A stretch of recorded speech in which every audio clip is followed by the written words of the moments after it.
आज हम लोग क्लास 10 का जो पहला चैप्टर है फिजिकल साइंस, उसका चैप्टर नंबर 1 इन्वायरमेंट के बारे में थोड़ा सा जानेंगे। इन्वायरमेंट होता क्या है?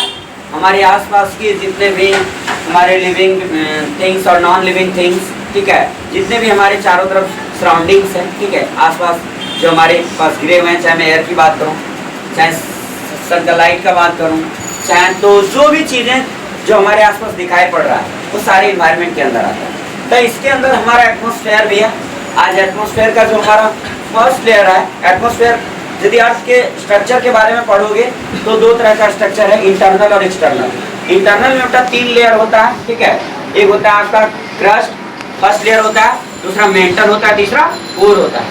और एक्सटर्नल में पढ़ोगे तो आप जानोगे एटमॉस्फेयर के बारे में, जो टोटल जो हमारे अर्थ के सरफेस के ऊपर है, ठीक है। अर्थ का जो पहला लेयर है जिसको कहते हैं हम लोग ट्रोपोस्फेयर, ठीक है, जिसका हाइट जो है 0 से 11 किलोमीटर के आसपास होता है एवरेज है, ठीक है, 0 से 11।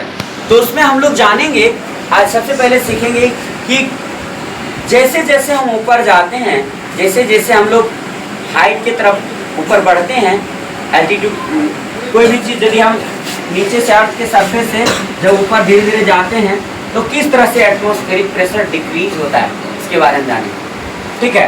एटमॉस्फेरिक प्रेशर डिक्रीज कैसे होता है? देखो, सबसे पहले हम लोग को पता होना चाहिए कि ट्रोपोस्फेयर के अंदर, ट्रोपोस्फेयर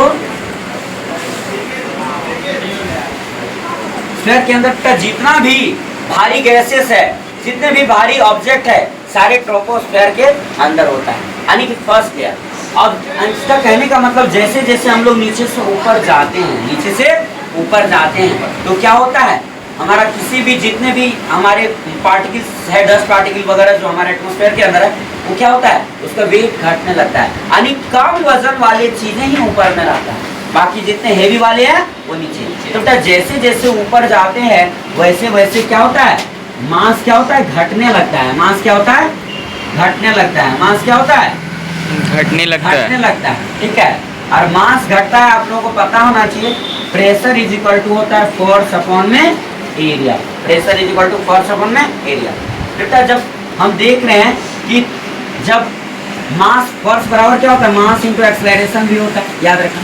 जब मास घटेगा तो सिंपल सी बात है कि प्रेशर क्या होगा, घटेगा। क्यों? क्योंकि pressure is directly proportional to force, और दूसरा pressure is inversely proportional to area. यानी जैसे जैसे हम लोग ऊपर जाएंगे, यानी क्या होगा, चीजें जो हमारा कोई भी ऑब्जेक्ट रहेगा वो हल्का होगा, हल्का होगा तो इसका मतलब उसका फोर्स भी क्या होगा, कम होगा।